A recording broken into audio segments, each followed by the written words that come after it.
और हम बात करें रोज़ा और मोहब्बत इलाही के हवाले से गुफ्तगू का बाकायदा आगाज़ कर लेते हैं। प्रोफेसर साहब, आपसे इस मौजू पर गुफ्तगू का आगाज़ कर लिया जाए। हदीस मुबारक सल्लल्लाहु अलैहि वसल्लम है कि जिस शख्स ने भी ईमान और सवाब की नीयत से रमज़ानुल मुबारक के रोज़े रखे और इसकी रातों में क़याम किया, उसके पिछले सारे गुनाहों को माफ़ कर दिया जाता है। इस हदीस की रोशनी में पहले बता दें कि अल्लाह ताला की खुशनुदी हासिल कैसे की जा सकती है, स्पेशली इस माह मुबारक में। बिस्मिल्लाहिर्रहमानिर्रहीम।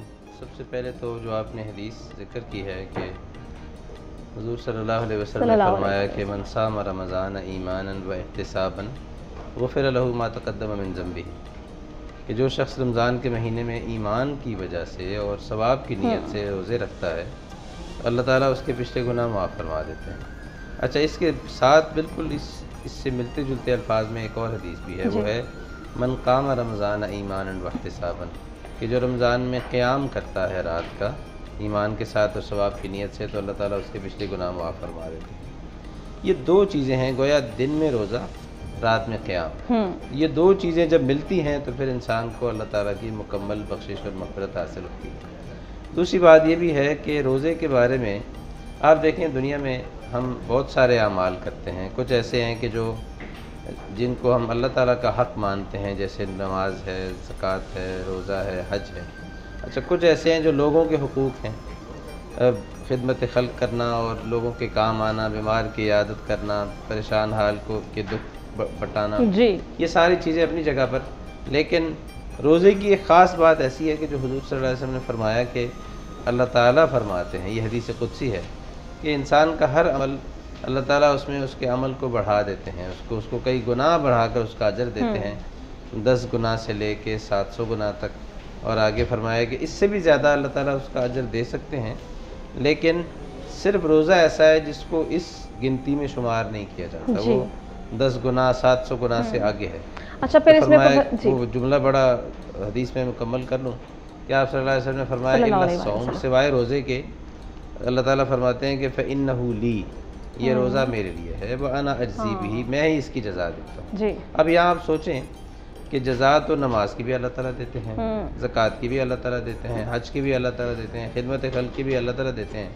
लेकिन आखिर क्या स्पेशल बात थी रोज़े में कि अल्लाह ताला कहते हैं कि रोज़ा होता ही मेरे लिए है और मैं इसकी जज़ा देता हूँ।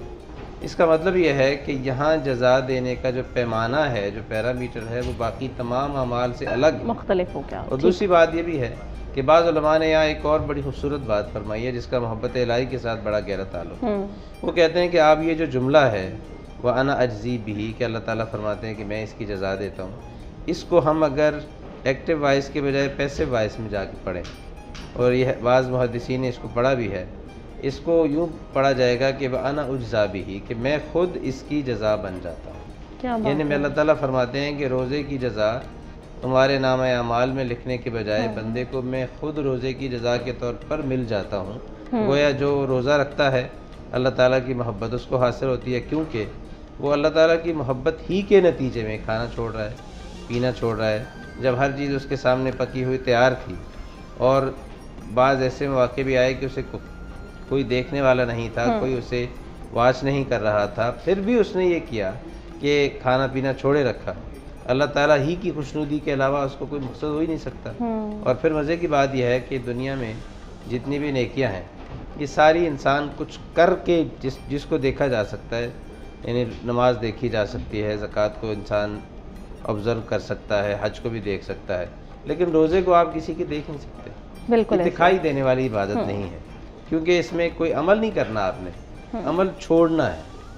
तो तर्क जो ऐसी चीज़ है जिसका मुशाहदा नहीं किया जा सकता, ठीक है, इसको इस वजह से ये अल्लाह ताला की ख़ास मोहब्बत वाला अमल भी है और इसकी वजह से भी इंसान को अल्लाह ताला की मोहब्बत हासिल होती है। प्रोफेसर साहब, आपको शामिल गुफ्तगू कर लें इसी पार्ट से, अगर आप लिंक कर सकते हैं कि मखलूक खुदा की खिदमत अल्लाह ताला के यहाँ किस कदर मकबूल इबादत है और अल्लाह ताला के यहाँ क्या मकाम है उन लोगों का जो कि लोगों की खिदमत कर रहे हैं और इंसानों के लिए भला सोच रहे हैं। बिस्मिल्लाहिर्रहमानिर्रहीम। ये जो मखलूक की खिदमत है ना, ये कहते हैं कि खिदमत से खुदा मिलता है, यानी बाकी चीज़ों से तो आप शायद बाकी इनामात हासिल करते हों, लेकिन ये ऐसी चीज़ है जिससे बराह रास्त अल्लाह ताला ख़ुद मिलते हैं।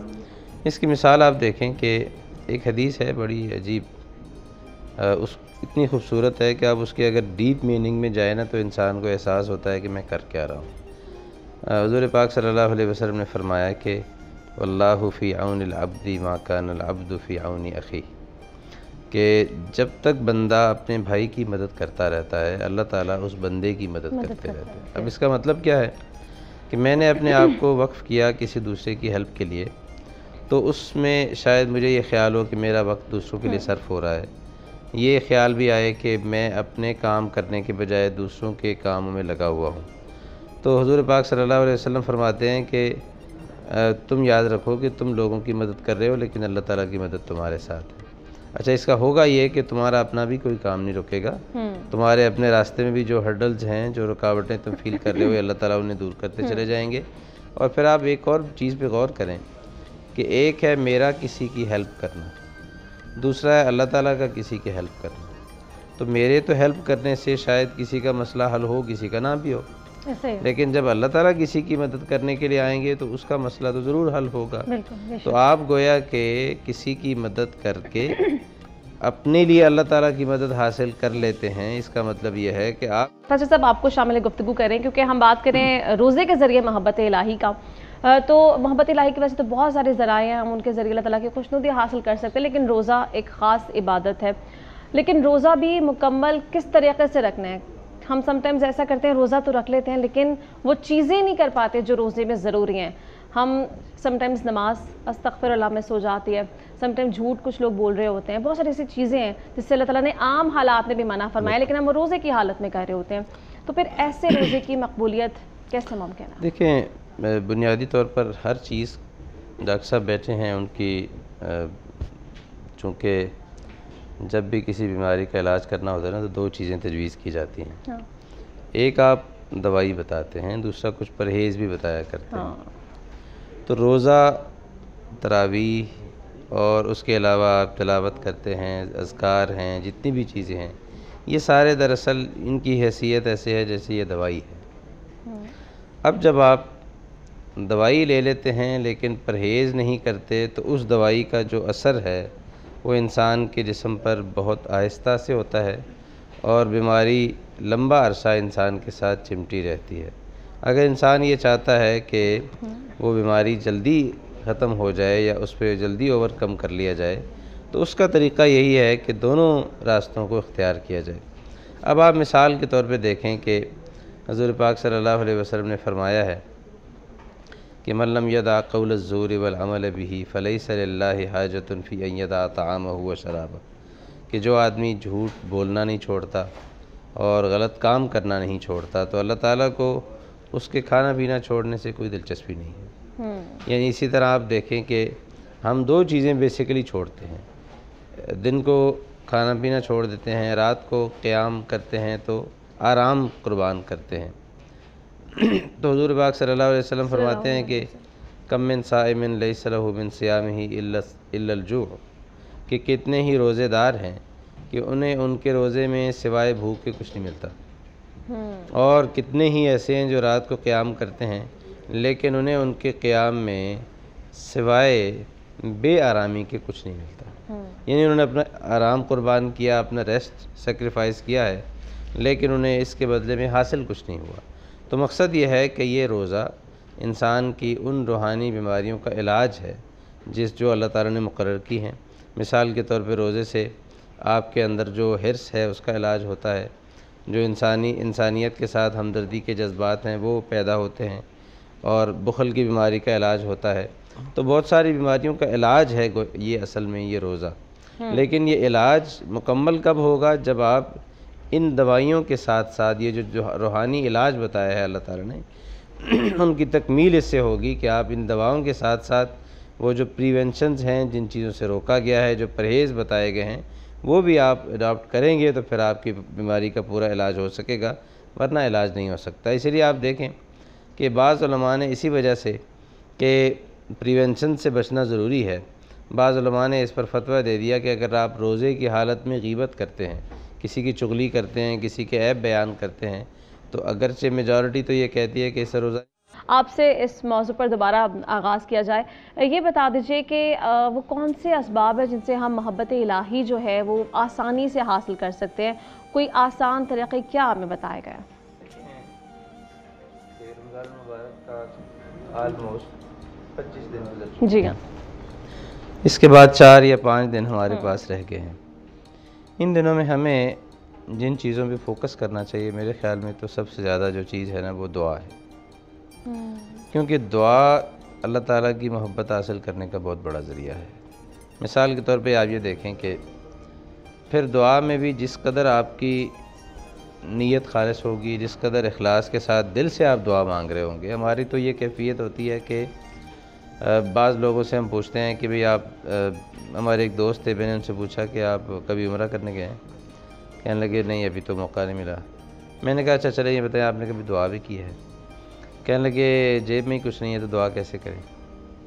मैंने कहा ये अजीब आपका जवाब है कि क्या जब इंसान दुआ करता है तो वो अपने आप से मांगता है या अल्लाह ताला से मांगता है? दुआ में तो आप अल्लाह से मांग रहे होते हैं, तो फिर जेब में कुछ ना होने का क्या मतलब होता है? ऐसे ही है। दूसरी बात मैंने उससे अर्ज़ की कि देखें, दुआ जो है वो अल्लाह ताला ने वादा किया है कि मैं आपकी दुआ कबूल करूँगा। तो आखिरी दिनों में जब हमें लगता ये है कि शायद सारा रमज़ान गुज़र गया है, हमसे कोताहियाँ भी बहुत सारी हो गई हैं, हम पूरा हक़ भी जो रमज़ान का था वो अदा नहीं कर सके, तो इस सब के बाद फिर हमें अब फोकस करना चाहिए दुआ पे। इसकी मिसाल ये देखें कि जब आप इखलास से अल्लाह से मांग रहे होते हैं ना, तो उसका बड़ा अजीब असर होता है और फ़ौरन सुनी जाती है। हमारे एक में लतीफ़ा भी है, लेकिन दुआ की तासीर भी उससे हमें समझ में आती है। हमारे एक ये KPK में एक इलाका है सवाबी के करीब, वहाँ कहते हैं कि एक ज़माने में एक आदमी था, उसका नाम था अयूब। उसकी हुआ ये कि कुछ दिन में अचानक बीवी फौत हो गई, फिर वालिदैन का इंतकाल हो गया। अच्छा, उसका ज़रिया माश था, गाय भैंसे उसने पाली हुई थी, वो मर गई। परेशान हो गया, मतलब आप ये देखें कि उसके सहारे भी ख़त्म हो गए, साथी भी चला गया, ज़रिया माश भी। तो एक दिन कहते हैं वो छत पे चढ़ गया और अल्लाह ताला को बराह रास्त मुखातब करके कहता है कि अल्लाह, मैं अयूब जो लाहा हूँ, अयूब पैगम्बर तो नहीं हूँ जिस पे आपने इतनी आजमाइशें डाल दी हैं। मैं तो मज़ीद बर्दाश्त नहीं करता, बस कर दे। कहते हैं कि उसकी ये दुआ ऐसी थी कि उसका असर ये हुआ, चूँकि वो सब जो डेथ सी थी जितनी भी, वो सारी अचानक हुई थी। तो कहते हैं उसके बाद 30 साल ऐसे गुजरे कि उस गांव में कोई अचानक मौत नहीं हुई। मैं आपको एक और मिसाल देता हूँ कि ये जो दिन चल रहे हैं हमारे, इन दिनों में अल्लाह ताला की रहमत इंसान की तरफ कैसे मुतवज्जो होती है। हमारी अभी सुबह एक बहुत करीब जानने वाली एक खातून का इंतकाल हुआ। डॉक्टरों ने उनको लाइलाज करार दे दिया, कोई हॉस्पिटल उनको एक्सेप्ट नहीं कर रहा इलाज करने के लिए। घर ले आए हैं, बड़े अरसे से बीमार हैं, किडनी फेल हो गए हैं, सब कुछ अपनी जगह पे है। लेकिन हुआ ये कि इस सारी तकलीफ़ों के बावजूद आज सुबह वो एक दफ़ा आँख खोलती हैं, हंसती मुस्कराती हैं। कोई रीज़न नहीं है हंसने के लिए, मुस्कराने के लिए, क्योंकि वो उस वक्त उस हालत में ही नहीं थी। काफ़ी देर मुस्कराती रहती हैं, थोड़ी देर के बाद उनकी रूह कब्ज़ हो जाती है। अब आप सोचें कि ये रमज़ान का महीना है, अल्लाह ताला की वो बंदी इतनी तकलीफ़ों में वक्त गुजार रही है, फिर उसके फ़ौरन बाद उसकी डेथ होने का मतलब ये कि वो जो फरिश्तों के आने का और उनको खुशखबरी देने का, अल्लाह ताला की कुछ नेमतें दिखाने का प्रोसीजर शुरू हुआ, उनको खुशी मिली, उनको पता चला कि मेरा आगे क्या होने वाला है, तो उस पर वो थोड़ा हंसती और मुस्कराती हैं और उसके बाद अल्लाह ताला की बारगाह में पेश हो जाती है। तो मकसद ये है कि ये जो दुआ है ना, फिर आप ये देखें कि हुज़ूर पाक सल्लल्लाहु अलैहि वसल्लम ने दुआ को इंसान के लिए, मोमिन के लिए असलहा करार दिया है जी, कि ये मोमिन का हथियार है। अब वैसे तो इंसान को अपनी प्रोटेक्शन के लिए बहुत सारे हथियार चाहिए, लेकिन जो रूहानी हथियार उसके पास सबसे बड़ा है, जो उसे हकीकत में बचा सकता है, वो अल्लाह ताला का ये वाला हथियार है। दुआ। अम्मन युजीबुल मुज़्तर्रा इज़ा दआह व यक्शिफुस्सू व यजअलुकुम खुलफा अल अर्ज़, कि वो कौन है कि जो परेशान हाल की पुकार सुनता है जब वो उसे पुकारता है, और जो तकलीफ़ें दूर करता है, और जो तुम्हें ज़मीन पर आबाद रखता है, वो कौन है? वो ज़ाहिर है वो अल्लाह ताला है। तो उससे इंसान को अब जो बाकी अयाम रह गए हैं, हमें ज़्यादा से ज़्यादा अपनी गुज़री हुई कोताहियों पर इस्तिग़फ़ार करते हुए और अपनी जो नेकियां हो गई हैं उनकी कबूलियत की दुआ करते हुए, और जो बाकी अयाम रह गए हैं उनकी कदरदानी की तौफ़ीक मांगते हुए गुजारने चाहिए।